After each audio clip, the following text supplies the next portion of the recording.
بسم اللہ الرحمن الرحیم۔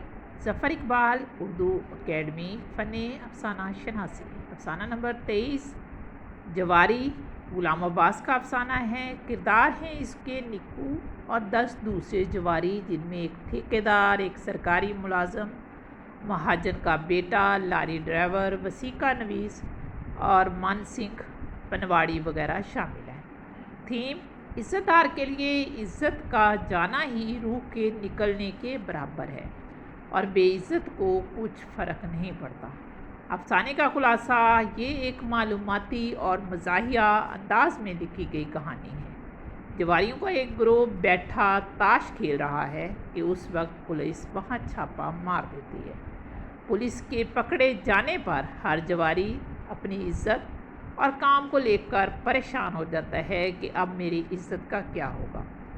جواریوں کا سرغنہ نکو انہیں تسلی دیتا ہے کہ تھانے دار اس کا جاننے والا ہے اور جلد ہی وہ چھوٹ جائیں گے، اور یہ تسلی ہر 10 منٹ میں بار بار دی جاتی ہے۔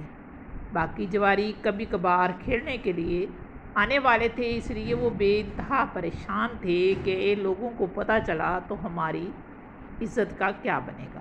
تھانے دار سب کی شلوار اتار کر 10 جوتے مرواتا ہے۔ جوتے کھانے کے بعد یہ لوگ تھانے میں سے یوں نکلے جیسے اپنے کسی بڑے ہی عزیز قریبی رشتہ دار کو دفن کر کے قبرستان سے نکلے ہوں۔ لیکن نکو کا فکرہ بڑا معنی خیز تھا۔ تھانے سے نکل کر کچھ 100 گز تک تو وہ چپ چاپ گردنیں ڈالے چلا گیا۔